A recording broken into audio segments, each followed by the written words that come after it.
Karma reroll has been on the rise for a while now. It has multiple favorable matchups as well as a monster carry with insane damage. In this video, I'll teach you how to master this comp by going over the build, what items and augments to take, how to play before level 5, during level 5 and then after level 5, what you do if you get contested, and then I'll go into some in-depth positioning examples. The build is somewhat flexible since we have 2 open slots at level 8. We always want to have in 6 Dragonmancer though, which limits the flexibility. Here are the core units for the comp. Karma is our carry and can be devastating to a lot of comps that clump up. Funnily enough, Karma will also be utilized as our tank, but more on that later. Then we have Set, Yasuo, Volibear, Kai'Sa, and Lee Sin to get in 6 Dragonmancers. Here is the level 5 version of the comp that we will be using to slow roll, where we add in Karma as our carry, then we add in Set, Volibear, Lee Sin, and Kai'Sa. It's important to note that the reason we're playing this board is that we want as many Dragonmancers as possible. The more we have, the stronger the Dragonmancer's blessing item makes your hero. So even if we don't have 6 Dragonmancers in, the 5th Dragonmancer will give Karma extra HP and AP, but sometimes it can be hard to hit all the 5 Dragonmancers, so you can always replace the ones you don't find with other frontline units like Guardians, Bruisers, or Cavaliers. Once you hit Karma 3-star, push to level 8 and add in duplicate Dragonmancer units, or another unit that shares the trait with one of your Dragonmancers. The reason for this, just like we explained before, is that the more Dragonmancers you have, the more HP and AP your hero gets. At level 6 you can add in Qiyana for Tempest, and at level 7 you can add in another Dragonmancer or Yasuo if you hit him early, and at level 8 you definitely want to hit Yasuo, and you can add in Soraka or Bard as well. I'll talk more about the other boards you can run at different levels and other ways to change your comp based on your augments later in the video. Karma is our main carry, so we prioritize making items for her first. She has one core item, and that is Jewel Gauntlet. Since she gets a ton of raw AP through Dragonmancer, JG is the best as it multiplicatively scales with that AP through crit. Jewel Gauntlet will also give you the most damage and will be included in every single item combination for Karma. The second item wants to be a damage item. This can be IE, Giant Slayer, Archangels, or Death Cap. IE makes sure we are always critting with our spell, and that's why it's the best second item on her. Giant Slayer will give you a lot of reliable damage, but not as much as Infinity Edge, since it does little against lower HP targets. Death Cap and Archangels come third, and they're only viable if you really can't get any of the previous 2, and you have to put either of these as a third item on Karma. The third item wants to be a healing item. This can be Hodge, Bloodthirster, or Gunblade. Hodge is miles stronger than the other 2.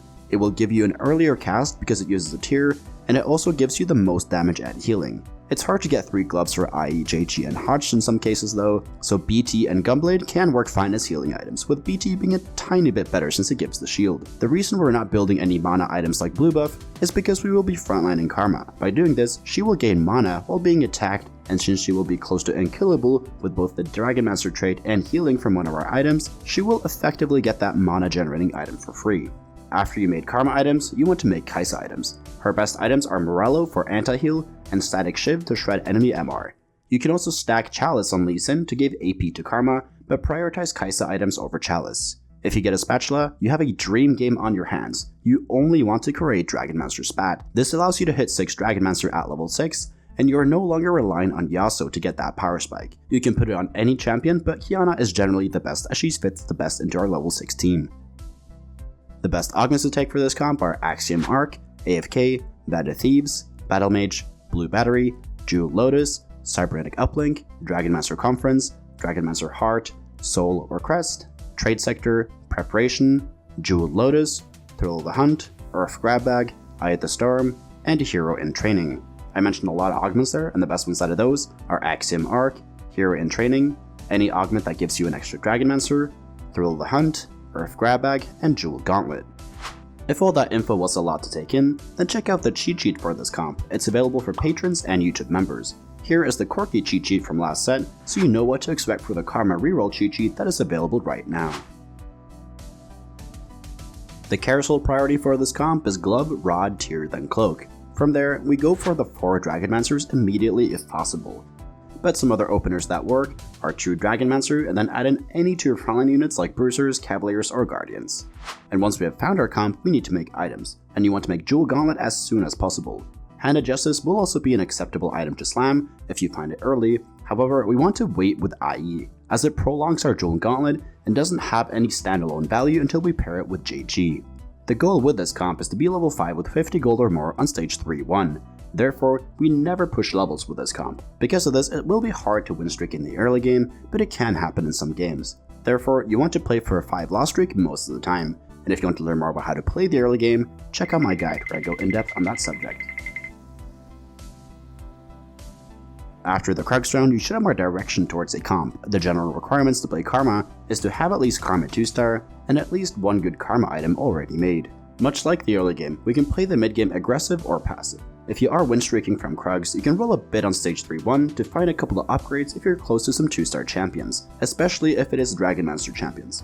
Otherwise, you stay above 50 gold until you hit 7 Karmas. When you do, you send it to 20 gold to find her 3-star. If you go to 20 gold and don't find her, you stop there and slow roll above 20 gold. Pick up sets along the way since a lot of the time you will 3-star him too, which means you get a strong unit and also get more stats pumped into your Karma. If you are loss streaking, what your strategy is depends a little on how much HP and gold you have.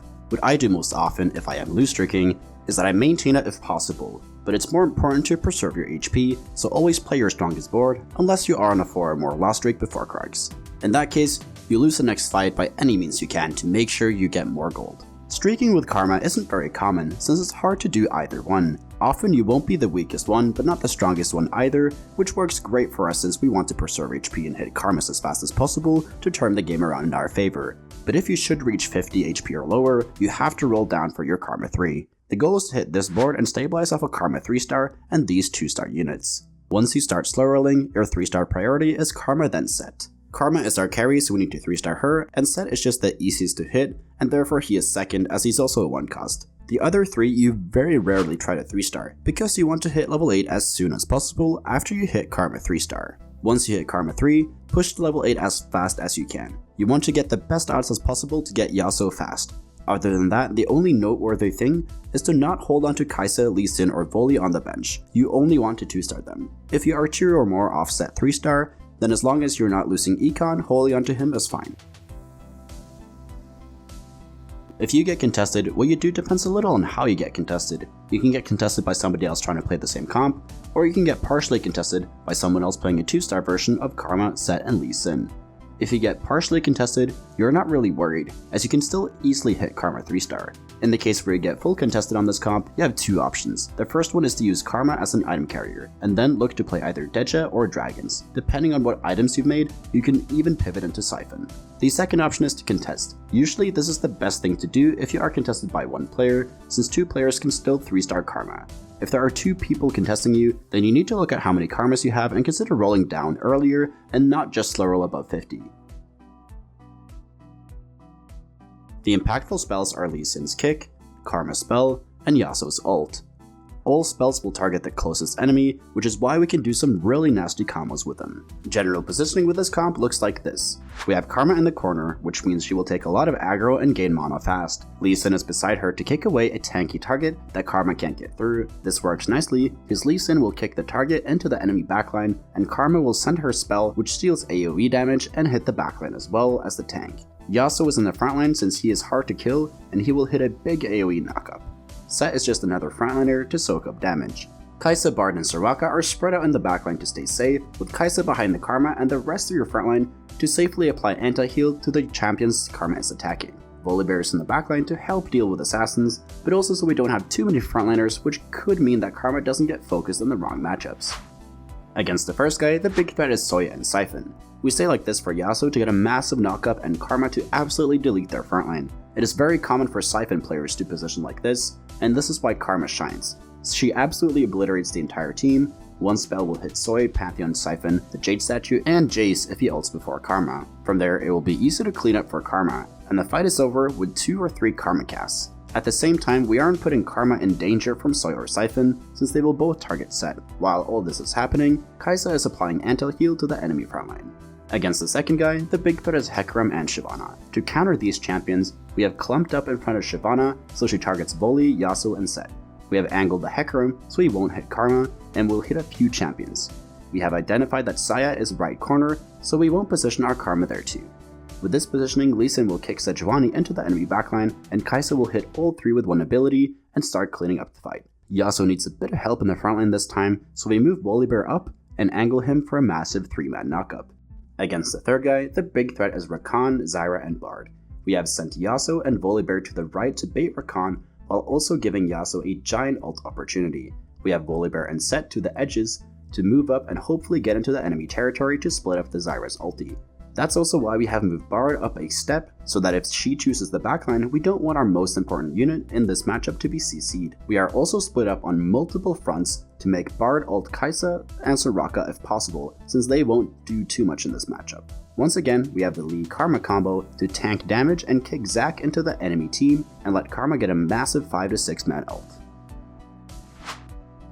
Thank you so much for watching. If you learned something, please leave a like and subscribe to the channel. If you want cheat sheets for any of my comp guides, they're available for YouTube members and patrons, and links to those are in the description. And if you want to get better at TFT, join the Discord. We got over 9,000 other players there who are hungry to climb. And if you want to get coached by me, the information is over on the Discord server as well. So take care and see you in the next video.